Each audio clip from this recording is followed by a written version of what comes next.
Hello and welcome to Book Week Scotland. The event you're watching today is part of the Book Week Scotland 2020 Digital Festival. Crime writer extraordinaire and true crime podcast superfan Denise Mina is joined by true crime podcast RedHanded to discuss, among many other things, her new novel, The Less Dead. Denise Mina is one of the brightest stars of Scotland's rich crime writing scene.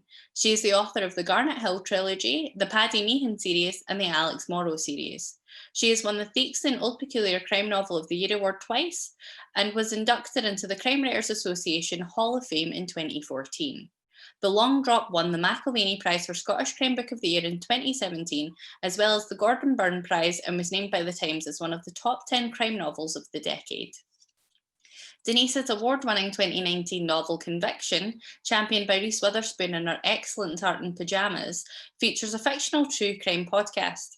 Her most recent novel, The Less Dead, is based on real murders committed in Glasgow in the 1980s. We are joined today by a very much real true crime podcast, RedHanded. RedHanded is an internationally renowned hit podcast with thousands of fans tuning in every week.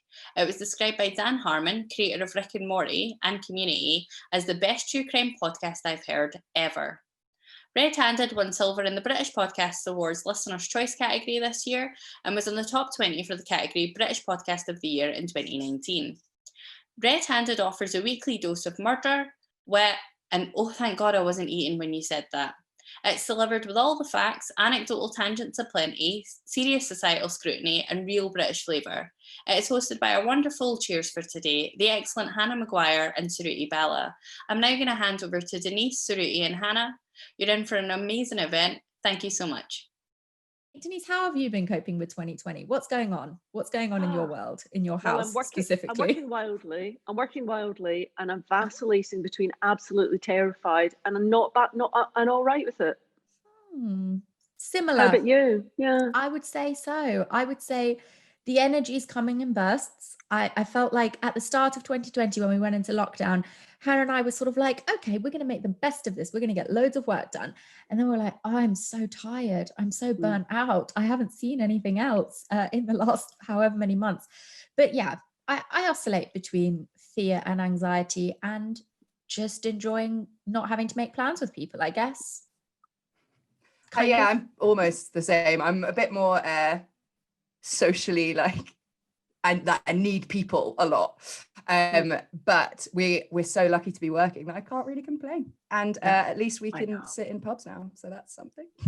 That is something. But we're so lucky to be working, honestly, because it's so, I mean, I know I sound a million years old and I'm not, I'm 54, but I'm so scared for younger people because you just think this is going to be carnage and nobody really seems scared. Anyway, that's too depressing, really. But well, you've actually led me very nicely onto the next question. So stand out, and because the theme of the book week is the future, what in the future do you think people will look back at? What will stand out the most about 2020, do you think? Well, I mean, I think what's really weird is when you look back on catastrophes like the war, people always think it was a brilliant time because you're very present because everything's changing all the time. So you don't really remember these things as scary. And I think in 30 years' time, they'll probably have pandemic-themed cosplay and people will wear fancy tops and pajama trousers. And, you know, I think people are going to remember this very differently than the way it feels. But yes. I think this is a great time for the climate. It's a great time to reset humanity in the way I mean, I travel all the time. I don't need to. This is a great time to reset the way we behave and how much we're using up. And I think it might be remembered as a turning point, but I don't think people will remember how intense it was or how strange it was. What do you think? I agree. I think people are going to look back on this time with some sort of weird nostalgia, and they're going to talk about all the weird lockdown foods we ate and how we all hung out in our pajamas the whole time, and they'll forget how just mind-crushingly boring it was if you were lucky enough to have work, and if not, how soul-crushingly hard it was because you were scared about your future. But again, that's very depressing, so I'll stop. But I agree with you. You're totally right about the nostalgic view of the war. My grandma is the only person who I know who lived through it, and she says it was the best time of her life.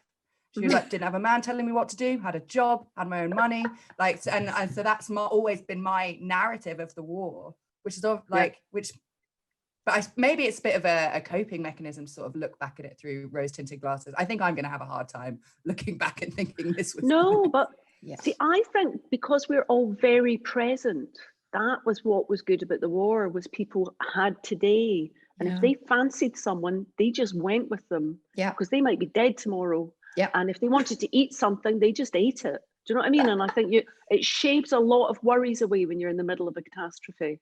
And so I think a really that's good what point. people are nostalgic for, is living in the present moment. Whereas I agree. normally we're dieting for a wedding in 5 years' time, or do you know what I mean? Wishing we I got totally a 2-1 agree. or whatever. Yeah. So I I think that's totally what, agree. Yeah. yeah. And I Yeah. do think this has forced a lot of people to reset what's going to happen, because nobody knows what's going to happen. Nobody knows what they have to diet for next year, because is your friend even getting married? Because who knows what will happen? No, I totally agree. And I think aside from the pandemic as well, obviously in 2020, we've seen so much sort of social upheaval this year as well. And I think that this is something we wanted to bring up because we feel like it's a really key theme of your work, and also something at RedHanded that we try to be cognizant of in every episode, kind of ideas around, if you look at like the Black Lives Matter movement and stuff like that, about which victims in society do we decide to care about, or do we decide feel worthy of our empathy or our sympathy or of justice? And I think in particular, your latest book, which I've been reading, The Less Dead, takes a really sort of stark look, we felt, at something that we tried to bring up a lot on the podcast. So we really, really enjoyed looking at your book on this, which is about victims who don't attract a lot of sort of emotional outpouring, like, for example, street level sex workers, which is the key victim type in your book. So what role, I guess, do you think fictional storytelling in particular can play in transforming the way that society thinks about different types of victims? I think it's fundamental. I mean, I think crime fiction reflects society. So there was a prize started for thrillers that didn't focus on sexual attacks on young blonde women about 3 years ago. And I think that's asking the right question, but I think it's the wrong answer, because the problem really isn't crime fiction.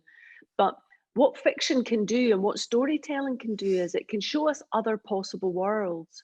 So maybe someone who's a street sex worker, I was listening to a podcast, and it was a discussion about the new regulations in the States where people were no longer allowed to advertise for clients, and sex workers were no longer allowed to sort of check people out before they met them.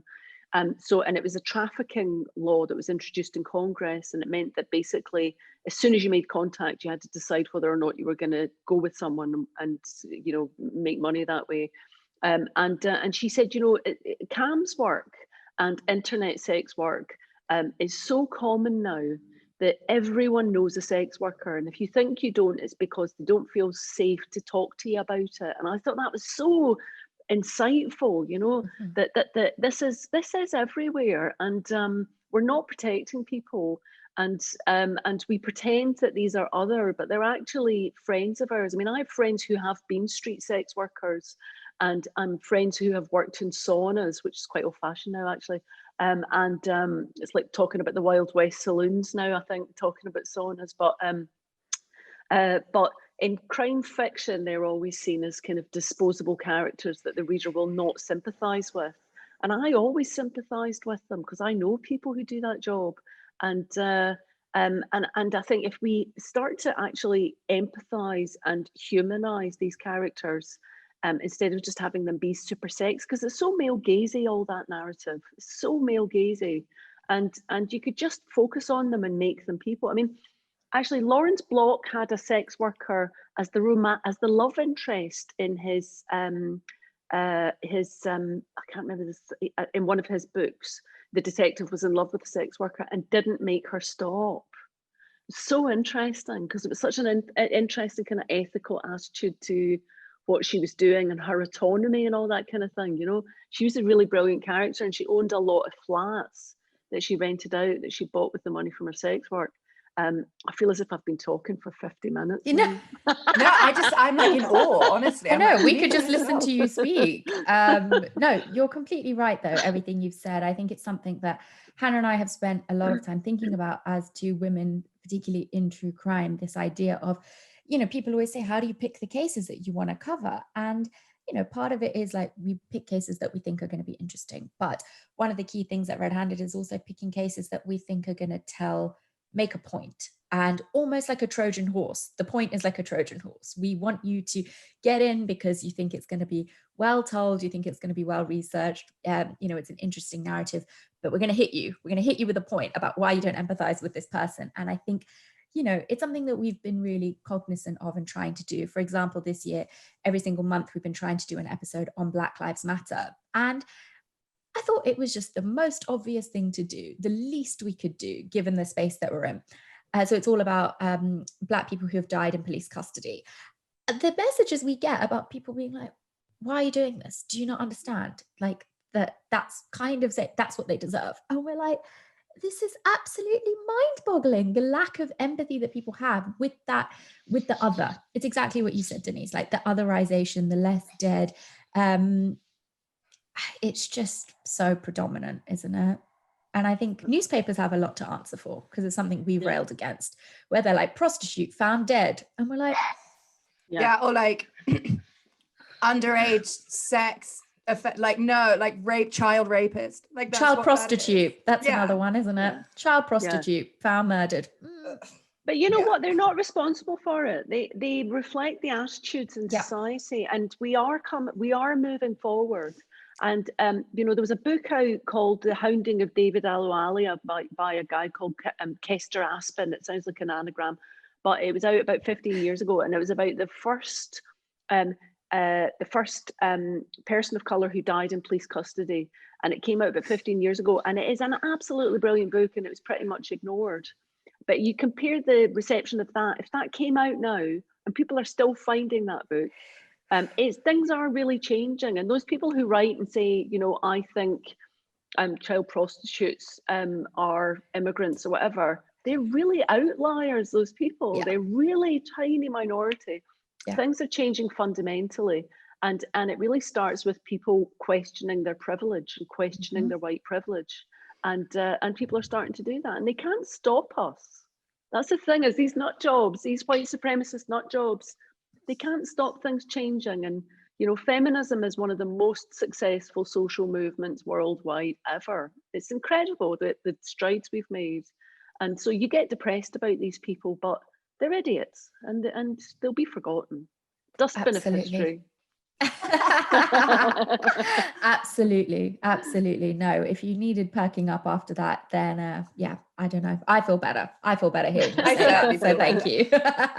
Can you tell us a bit about, I understand your book, The Less Dead, is based on real life events. Can you tell us a bit about what those are and how you came across them? Well, I lived in Glasgow then. I moved up here from London in about 1986. And there were the heroin epidemic had just hit Glasgow.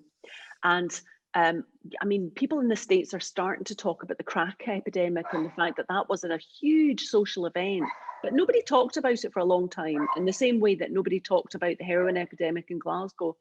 And because it happened to working class people.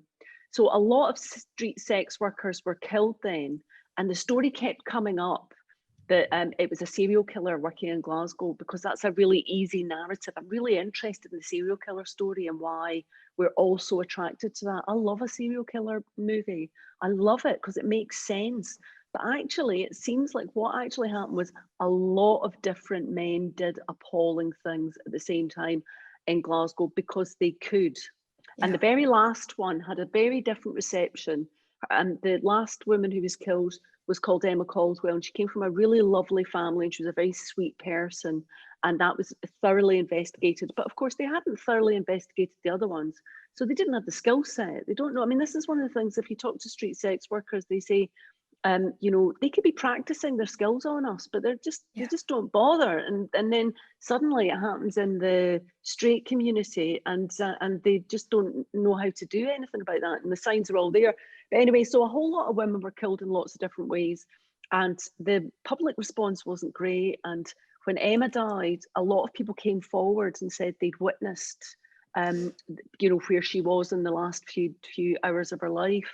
But I got in touch with the police officer who was retired now, Nanette Pollock, who had been in charge of those investigations originally. And one of the brilliant things was the red light area was a really small area in the centre of Glasgow. So these women would be stabbed to death really violently, and no one saw anything, even though it was like super busy. It was like Oxford Street on Christmas Eve. No one saw anything.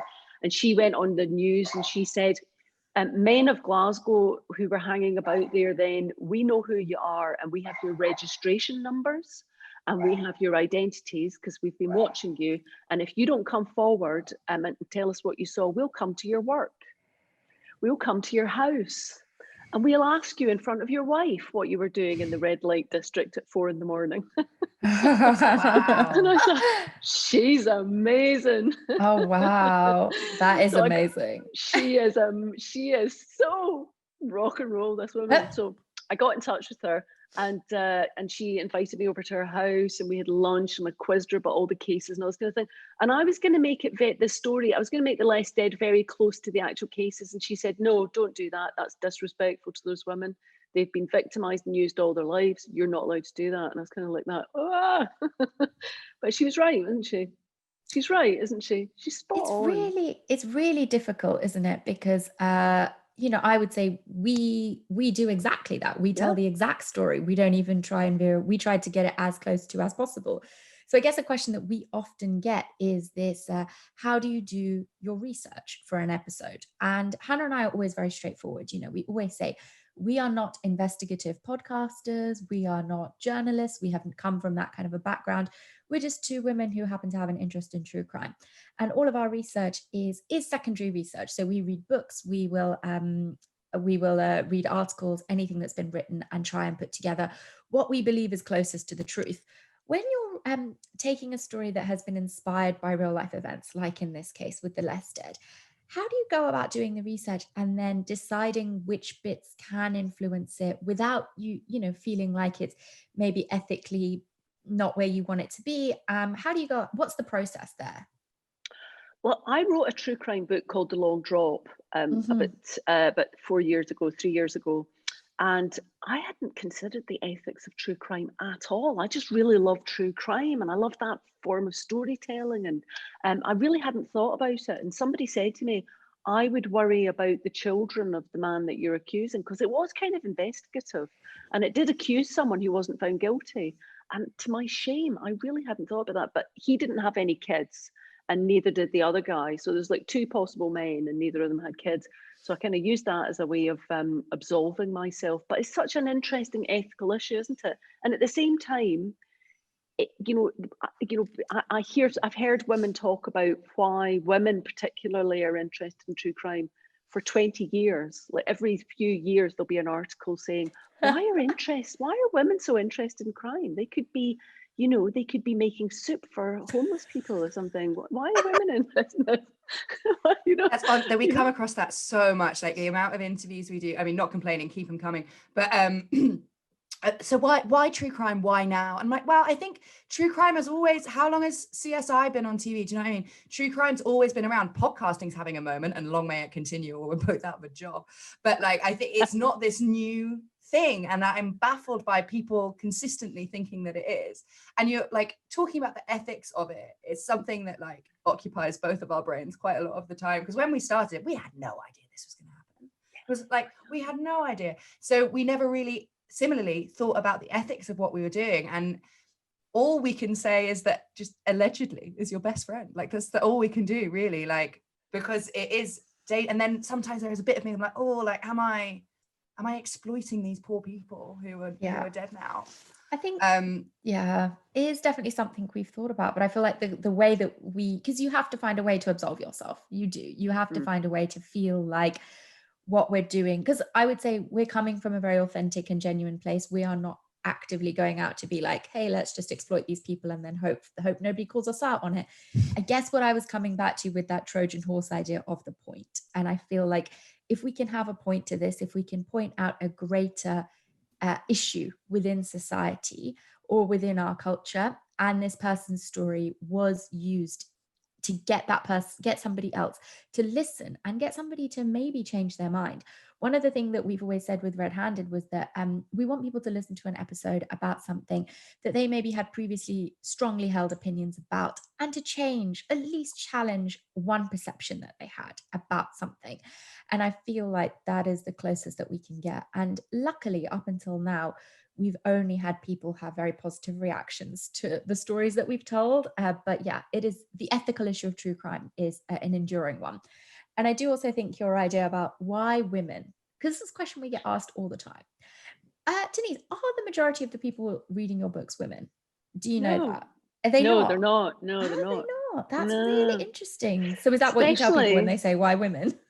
No, but when I was researching The Long Drop, which was a serial murder case that happened in the 50s, the newspapers that I read were full of articles about why are women interested in this case. Because during the court case, he was a serial killer and a rapist. And during the court case, the court was absolutely packed and it was exclusively women. And the stuff they came up with, because it was the 50s, they said, you know, women like powerful men. He was a rapist. He was hitting people in the face with bricks and raping them. Oh my God. You know, women like, but they had pictures of the women queuing up overnight to get into the court case. And it could honestly have been the three of us, because they're sitting there in little suits. They've got flasks of hot tea. They've got blankets over their knees, and they're all laughing their faces off. And it, but it's Shannon, and it's like 1958. That's amazing. And no one can explain why they're interested. And I've heard so many reasons over the years. Women are so afraid. We're so used to being afraid. We're rehearsing the fear we feel being in the world. That's not what draws me to true crime. It's the fact that it's a little bit deviant. It's a little bit puerile. It's a wee bit scary. It's a little bit, it's something you can't really talk to other people about. It's, you know, people slightly, it's in France, they have these art forms they call brute art forms, which are like comics, which are crime fiction, which is true crime. And they're slightly naive and they're outside the academy. You can't do them wrong. And there's something really freeing about working in those forms. And those are the forms I really love. And like, I don't know if you've noticed, but podcasts recently, everyone is struggling with this issue. So true crime podcasts recently have started to sort of tiptoe around the ethics of it. And a lot of them, men ones presented by men, go on about how hungry they are for justice. That is something that we're doing it to like, we're doing it for the victims. No, you're not. Yeah. Don't give me that. That's more offensive to me than like to pretend that you're some sort of vigilante freedom fighter for these, you know, dead women. No, you're not. Give me a break. Like, I just, it's much more interesting than that. It's much more interesting than that. It's I don't know what the answer is, but I know what the question is. And that in old true crime books, there was a brilliant one I read in the 80s called The Godson, which was about this mafia guy, and he was like tangentially related to somebody. He was a bagman for Meyer Lansky, and he kept saying, you know, I would be running the mafia now if I didn't keep beating up junkies, because drugs are a cancer in the neighborhood. It was really badly written. really badly written.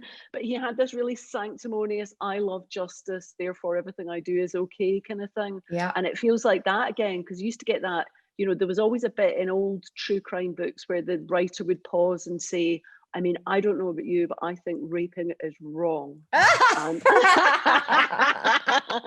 you know, it's so sanctimonious. Oh my God. But the interest is much more interesting than that, because it's really engaging, true crime. It gets you by the heart, and it gets you, you know, it really gives you a physical sensation. And I just think it's much more interesting than that. But I think everyone's struggling with those issues at the same time. I agree with you. I think especially now that true crime podcasting, because like Hannah said, true crime is nothing new. I mean, you can even say CSI, but like the Victorians were publishing their Penny Dreadfuls. Like, people have always been obsessed with true crime as long as there was crime happening. So I think it is now, just in the world that we live in, people are a bit more aware of, some people are a bit more aware of the ethics of true crime. So I think, especially in podcasting. And this is actually something we hear, that you are a bit of a lover of true crime podcasts. And I guess like a question I would ask is like, what is it? Because obviously we've talked about why true crime is potentially compelling. What is it that you find compelling, especially since, this Book Week Scotland is about the future? What is it people find compelling, do you think, about podcasts in particular? I think it's the informality. So when you read a book, it's very set form. A novel or a non-fiction book is a very set form. But see the two of you, because I listen to your podcast quite obsessively, and see the two of you, and one of you says, and then they did that, and the other one goes, what a fucking arsehole. And the other one goes, I know, what a fucking arsehole. That sounds like people talking about it. It's a different form. And also the fact that, when you're listening to a podcast, it can go on for ages. It's not like 23.5 minutes. And precisely because it doesn't answer that question that you brought up, Hannah, why you? Why now? Mm-hmm. I don't care why you or why now. I just want to hear a story. That's amazing. It doesn't do anything other than the thing it's to do. And also because of the way you listen to it, it's like, for me, it's for times I can't read because I need my eyes, like I'm cycling or shopping, or you know what I mean? Yeah. Power washing the garage. It's quite hard to read when you're doing that. What was the first true crime one you listened to? I'm really boring. My first podcast ever was Serial, like everyone else in the world. So was and I was mine. like, Same. oh, the Aladdin's Cave has opened. Yeah. Yes, so was mine. Blew my mind. Yeah, it did. And it was the way she left questions open. Mm-hmm. The way it was the first one. I really loved the first. I wasn't so keen on the second one because I felt it sort of changed its syncopation 2/3 of the way through. But I found it so engaging. And podcasts are brilliant if you're worried, because you can only hold one thought in your head at one time. So if you're listening to a story, that will occupy, and all the scares can rumble about at the back of your head, but it just gives you 15 minutes off sometimes. Yeah, I agree. Have you got any recommendations for us? I'm a bit podcast dry at the moment. I need to be like re-inspired. What are you listening to currently? I call it a dry as well. Where does that word come from? Well, I've been listening to You're Wrong About. Have you heard that one? Oh yeah, I've not listened, but I have heard of it. It's excellent. And at the moment they're doing Princess Diana, who I give no stuffs about. Yeah, I don't care. But they said, we're doing this because it's not about anything. And this is such an alarming time. Maybe we all need a story. And they've done one about killer clowns. They've done one about the Stepford Wives. Ooh, wicked. Yeah, it's brilliant. And it's really long as well, which is great if you want to try. Also, The Fall. Have you heard The Fall about Samuel Little, which is really interesting about the less dead? I'm not saying that just to promote my book again, but it's really because they go into the whole, they're tracing all the victims in the same way that Hallie Rubenstein did The Five, which is the victims of Jack the Ripper. She's got little mini biographies of all the women who were killed by Jack the Ripper. What else am I listening to? Dateline's always good. Hi, I'm Lester Holt. He's always good. And I know Marcus Parks, somebody's ill in his family, so last podcaster on a bit of a hiatus at the moment. I know. Poor Marcus. I hope he's okay. As if we know him. Oh, yeah, no, as if we know him. Last podcast was the one that brought Suruthi and I together, and when we're allowed to have offices again and not be socially distant, we want to get an office dog and call it Marcus Parks. Brilliant. Yeah, because Hannah and I took 6 friends to see their live show, and 3 of them still haven't spoken to me. They were absolutely appalled. We went to go see it in Manchester. It was one of the I had a great time. I had a great time. And it was a week before we did our UK tour. So we went there to get some, inspiration from you guys. See what the playing years. And we were walked out and we're like, all right, we can do this. Let's go. And then we went and did it. Denise, you must come to our next live show when we're allowed to I'd be out love in to. public again. Yeah, we I'd played love to. Oran Moor last time when we were in. Did you? Yes, we That's a did. We great did Oran Moor. venue. I love that. Downstairs or upstairs? Downstairs. Downstairs. We had a great that's time. a great venue. It was a amazing. It great was I think the venue. Glasgow only is my venue. favourite tour show. It was the only venue that allowed the bar to be open afterwards. So we actually we got just to got hang pissed out with the afterwards. audience. All right. I drank Iron Brew for the first time. It was wild. We had a great time. It was Were very, you very awake good. for 3 days because it's got more sugar and caffeine than Coke? It was delicious. I don't remember what happened This is after that for the great. next few days, but it was delicious. Oh no, it was a really good time. So yes, we must get you along the next time we are allowed to eventually do it again. But It will happen. I hope so.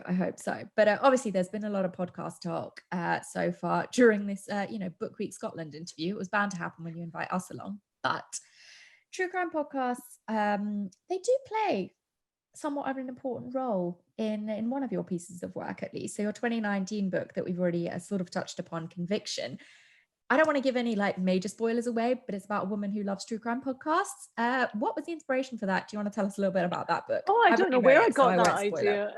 All right, so it's about a woman who gets up one morning and she's listening to a true crime podcast and she recognizes one of the guys in it. And they think he's killed his kids and she thinks he hasn't killed his kids. And then she hears the front door knocking and she goes out and she opens it and it's her best friend. They're supposed to be going to yoga, but she's wearing loads of makeup. And she's like, why are you wearing all this makeup? And she turns around and she sees her own husband standing at the top of the stairs with the suitcase. So her whole life explodes and she basically decides to step out of her own life and go and solve this podcast story. And so that's what she does. So it's half podcast and half the story of her trying to solve the podcast. And what I wanted to do was write a book about why as a listener, I get so involved in these stories and what is, and also as a reader, because I think crime fiction really for me comes from an oral tradition. So it's much closer to podcasts than maybe, a poem or, do you know what I mean? It's like, I think why do we want to get lost in other narratives? It's not always because we're looking for the, answers to our own situation. Sometimes it's just to escape. And sometimes it's, do you know what I mean? So that's what the whole book is about anyway. But it was a Reese Witherspoon pick for her book club. I saw. They sent me a big poster of that, and now it's in my office, and I'm too embarrassed and nervous to look at it. Oh no, you must. That was so cool. I did see that it was in the Reese Witherspoon pick, and I think it was just such a unique concept for a story, and so of the moment, because true crime and podcasting in general is having a moment, and that is exactly what I took away when I read the book. This idea of a woman whose life was so just catastrophically falling apart because of what was happening to her, and how all of us have looked for escapes, and how a lot of us have used true crime podcasts in particular as a way to escape maybe whatever is going on in our lives that we have no control over. And I do think that over involvement with cases that you talk about is something, it's almost metaphorical for what is happening in the real world. We see all these super web sleuths, these people ignoring the ethics of true crime, going on social media, accusing lots of people of doing things, talking about live, unadjudicated true crime cases. There's a whole heap of mess. But no, I thought it was so, so interesting as a concept as well. So thank you for putting it out there. Do you know what, in the States, what the police have started to say to people, if you have any information, please come forward, but please don't investigate this yourself or interview any of the people, because you're ruining the cases and we can't prosecute them. Because in Serial, people went rushing to the scene of the crime and trampled over anything that might have remained. But you understand why. Yeah. Don't you? Oh, absolutely. Is there a podcast on your horizon? Because you've done loads of things, books, graphic novels, all sorts. Are you going to come for our gig, Denise? Oh no, we can't compete. Do you know, I don't think so, because I've done some radio programs which are not podcasts, and radio companies keep trying to make a podcast and they don't really get that the ramshackleness and the speaking in a cupboardness is the essence of podcasts for a lot of us. It is though, isn't it? If you make TV, you can never really enjoy TV the same again. And if you write a film, you can never really, and I really love podcasts, and I don't think I think I would really want to do an investigative one, and then I'd probably be paralysed by the ethics of it. Do you know what I mean? Yeah. So I think just enjoy some things. You don't have to make everything. Everything doesn't have to be by me. And also, I don't really like talking that much. I don't believe it, Denise. You're No, so honestly, good. I'm quite introverted. I've got 2.25 hours of this, and then I have to go and lie down. Same. That's all it needs. True. That's all you need. 2 hours Is a it? week, talking to a Really? mic, and then go lie down in the recovery position for a few days. It's all good. Really? You'd be great, I Are think. you introverted? Are you introverted? I am introverted for sure. Like I Right, can give right. it on stage, we can give it into a microphone, and then afterwards I'm like, oh my God, someone needs to just plug something into my brain now to Yeah. recharge me for however long it takes to get back to 100%. But no, I'm not telling you to come for it because you might steal of all of our listeners. But I do think you would be a very, very good podcaster, and I think you would enjoy it. But you're welcome on RedHanded anytime, at least we can say that. I'll just do that instead. Then I don't have to employ people. Exactly. If you could do an investigative series, I think one of the reasons we've never done it is it sort of, if people hate an episode we've done, they've got a week and then they get over it and they listen to the next one. If we did an investigative 8-episode thing and poured our souls into it for 6 months and everyone hated it, I don't think I'd ever recover. But if you were going to do one, is there a true crime case that you are obsessed with? Oh, there's so many. There's loads and loads and loads of them. There's a case that was heard very recently and they found the people guilty. And it was a girl with special needs whose dad had died. And she'd sort of been left to this couple, and the couple went a wee bit mental, and she disappeared 20 years ago. This is out in a really beautiful area of Scotland, by the seaside. And eventually, she was missing for 20 years and they still don't know what happened to her, but they were found guilty of a murder. And I would love to find out what happened to her, because I just think she's somebody that, her dad died, she was unsupported, they were a really unpleasant couple who sort of chased everyone away. But when they arrived at the house, there's a really good documentary about the case. When they arrived at the house, they had this beautiful oriel window looking out on a bay, and they had smashed it open, and it was like, you know, those hoarding things, those hoarding house things, and it was just like broken settees everywhere. And it was just, I'd just love to know what happened to that girl, because she just feels like really no one was there to care for her, because she had learning difficulties, and she was so isolated.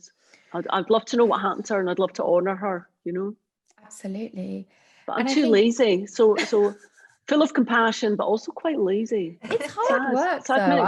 I wouldn't describe you as lazy, Denise. I mean, the work that you put in, because I would say that being a fictional crime writer, in many ways, I would say is much more difficult than what Hannah and I do. Because what Hannah and I do is we pick cases that have already happened. You know, the conclusion is there, the story has happened. Here are your characters, here are their personalities, here is the plot line, here is the timeline, off you go. And our job is really just to tell the story, not just in a coherent way, but in hopefully quite an entertaining way, with that Trojan horse point, if we can get one.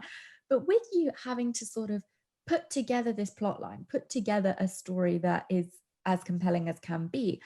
And if you are inspired by real life events, what have you discovered in your time sort of writing tartan noir, which is a term that I hadn't come across before until very recently, which is a term I absolutely love. And I wish I was Scottish so that we could say that we were a tartan noir podcast. But what have you found that people look for in a fictional crime story? Because we know what our listeners love, but what is it that gets them going, your readers? Well, it's funny you should say that, because when I'm researching true crime, there's always a bit when I'm a bit bored. And if you're writing crime fiction, you can just have someone explode, or do you know what I mean? Exactly. So you don't have to do the bridging bits of the story, you know, or he trained as an accountant and did very well in his CA exams. I don't care. He's just going to explode 2 pages before that. You know what, it changes. I remember seeing Billy Bragg on stage, and he said, you know, some people are here for the political songs and some people are here for the romantic songs, and they have nothing in common, those two constituencies. So when I brought out Conviction, which was about a woman being obsessed with a true crime podcast, the very grimy, down noirish fans had written reviews on Amazon, and there were things like, "What happened, Denise?" because it was a bit cheery, and it was a romp, and it was an escape story, and all this kind of thing. So you know, if you listen to Negs, you'll never please anybody. But basically, I just imagine me ×6 reading, and I think when you're writing fiction, particularly, you can't be too aware of the audience. You know, you just can't. No, you have to just kind of ignore them and just say, yeah, well, that's just what happened. You just got to style it out. Like, I know that you've both had jobs that you were not happy in, and have maybe lied about why you weren't there. And so if you imagine telling a lie and then that doesn't sound feasible, the tube was off. Obviously the tube wasn't off. But what actually happened, you're just adding a lie onto a lie onto a lie onto a lie to make it credible. I'm sorry I'm late. I didn't want to come. I didn't want to be here. I still don't. I'm sorry, want to be I'm here. late. I don't trust you or like you. And I disagree fundamentally with the objectives of this organisation. Amazing. We should do an investigation into NGOs. Oh my God. That is something we massively want to do. Yeah, I'd love like, that. I'm not even should. just saying that because you've said it. We have discussed at the pub, once we were allowed back at the pub, guys, chill out. We didn't break lockdown. And we were like, our big next thing, we would love to look into like a corruption scandal or something like that. Because we just think it's so interesting. What's the one? So What's blatant. the one? Do you know one that you want to do? Well, I have a friend who's currently in Tanzania, and I think she could just spin a bottle and point us to one. Yeah, I mean that's the But way. Let's go to Tanzania. It's Let's do finding one. It's finding one that is engaging, that has that hook. Absolutely. You know what I mean? That's I read our a book, challenge always. I read a crime fiction. I read a fiction book for the Women's Prize, and it had the Trojan horse, but it didn't have the narrative hook. And it was about girls being abducted by Boko Haram and an NGO, but also in it, obviously some editor had intervened and said, look, she needs to have something that she wants. So the main character was looking for love in the middle of all this, and it just didn't work. She was going ballooning with a nice man, and then 40 girls were being stolen and raped by Boko Haram, and then she was trying water skiing maybe, and maybe this was the guy. It was just, but so we need a good hook. We to do make need a good Western hook. audience care. I mean, John le Carré is doing it. He's brilliant in that. But so we need to keep our eyes peeled, and then we'll get in touch with each other. Absolutely. I think we should do it. A 10-part series in Tanzania on a corrupt NGO. Guys, I'm so in for this. I can be the Gary Kemp one, so I can do the, not Gary Kemp, what's his name? I can do the look to camera. Fucking hell. Fucking hell.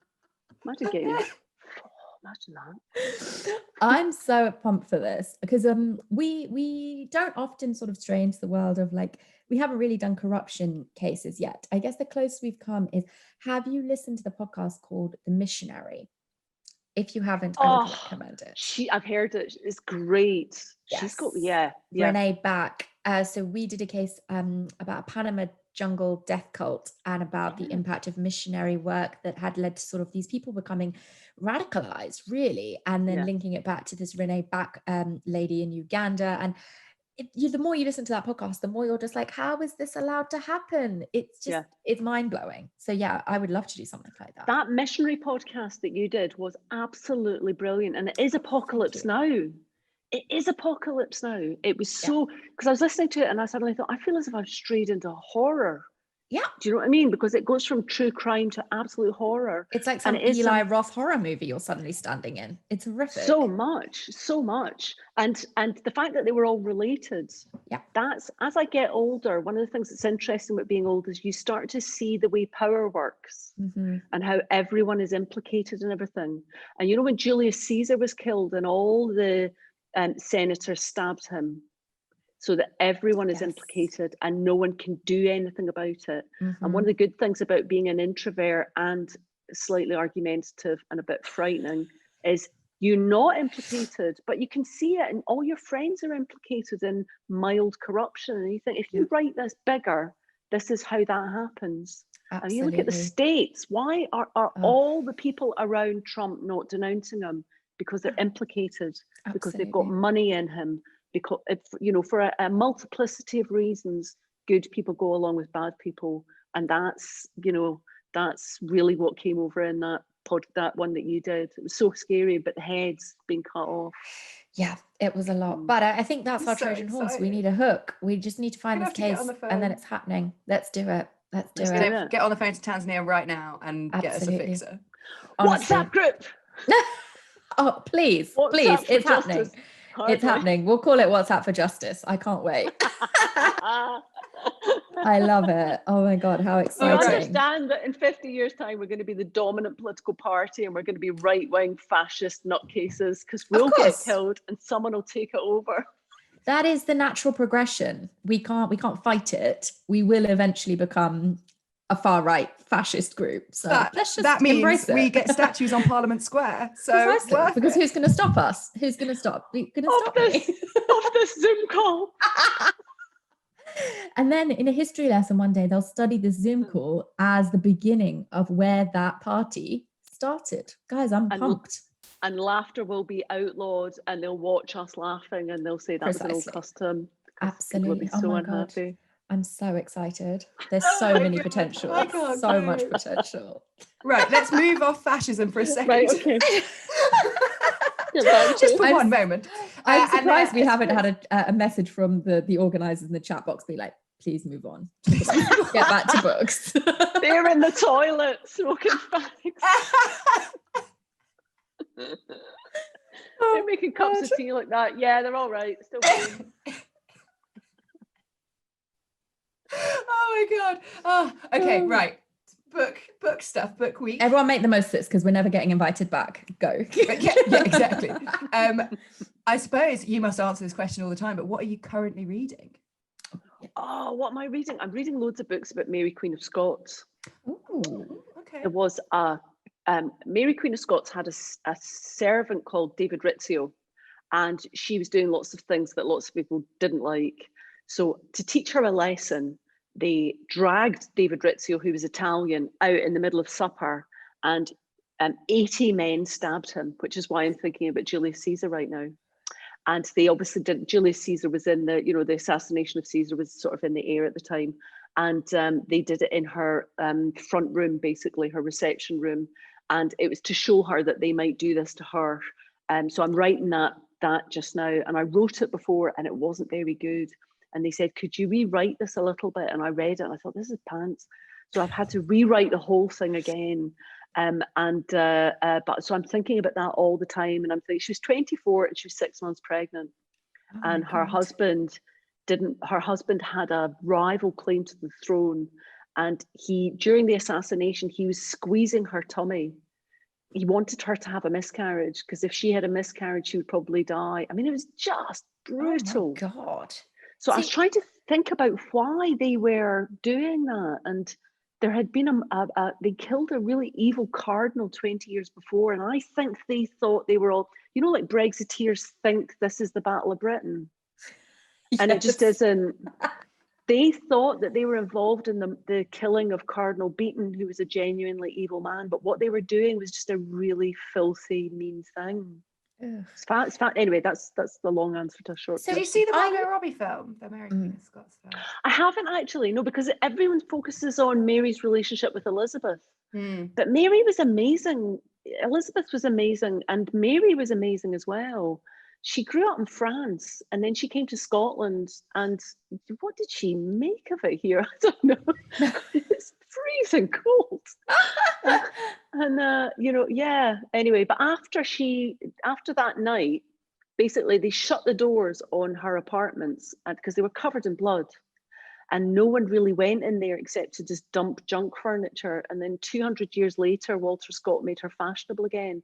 So people started saying, can I see her rooms? And they would go in and look at her rooms and they would take stuff and they thought it was Mary Queen of Scots stuff. But all the Mary Queen of Scots stuff we've got is about 50 years too late because it was just junk that was shoved in this room. That's sad. Oh, I know, it's really sad, Yeah. So when you say you were writing this and they asked you to rewrite it, are you writing something about Mary Queen of Scots right now? What are you working on at the moment? It's a novella. It's a novella about the murder of Rizzio. And then after that, I'm writing a follow-up to Conviction, which is called Confidence. And it's about faith, and it's about the international artifacts and art market. So they're watching, do you know Urbex? Do you ever watch Urbex videos? Where it's like people go into abandoned mansions and walk around and say, wow, wow, and they film themselves. It's really interesting hobby. And so someone goes into this abandoned French mansion and sees a silver box, and an expert watches it and knows that within this silver box is a message from Pontius Pilate, and it's proof of the crucifixion. But she's very young and she's found dead, and everyone thinks she's committed suicide, and the box is missing. So Anna and Finn go off and they start investigating what's happened and if she did kill herself or not. Well, sneak preview here then on this interview. There you go, guys. Do you ever have days where you just don't want to do it? And how do you get past them? I don't. Oh, I know. I have days when I can't do it, but I really, really love writing, and I really love reading, and I love putting words just when things fit together really nicely. Absolutely. I really love it, and I'm the older I get, the more I'm aware of how lucky I am. I get to do this. How lucky all of us are. Yeah. Oh, aren't we? Do you feel the same? Yeah. Do you ever have days you want days off? Oh yes, want days off all the time. I would say this year I've taken like afternoons off and days off where I can't do it. Like you said, I can't do this. I can't research this. I can't write this. I can't record today, but no, I actually haven't even had a holiday or taken time off this year, but I'm going to take it off at Christmas. That's when it's happening, because maybe things will be fine by then. Who knows? Fingers crossed. But no, I just think whenever I feel tired or whenever I feel like, oh God, I don't want to do this today, I just think how incredibly lucky I am that I get to do something that I love more than anything. Somebody asked us once, what's the coolest job in the world? And I'd be like, being a true crime podcaster, but just before that is to be an astronaut. That's all that would have been better. The only way it could have been better was if I could have been an astronaut. But being 5'2", I don't think I would have been allowed to be an astronaut. But no one can stop me being a true crime podcaster. So I'm very lucky. So I'm just, whenever I can't, I just remember how lucky I am and have a nap. Go for a walk. I know. But sometimes it happens. Like, for example, the book I'm reading at the moment is For a Case. That we're recording that's coming out in like 2 weeks time or something. And October, we always try to pick like more sinister cases because it's October. Let's go for it. It's Halloween. Bring out the big guns, so to speak. So I'm doing some reading at the moment on the toolbox killers from California. Yeah, they are some of the worst. They're the worst. So I'm reading a book at the moment called The Toolbox Killers, and it is horrific. And I was looking at my notes because I thought, oh, yay, I'm done. I finished the script. And I was scrolling back. And what I do is when I miss something out or I haven't clarified something, I highlight it in yellow. So when I skim through it, I know immediately you need to work on this. And in the state that I wrote it on Tuesday, I have written, go to page 28 for description of torture. Can't do this now. And I'd highlighted it. And it was because I physically couldn't bring myself to write down the horrible things that they did to one of their victims.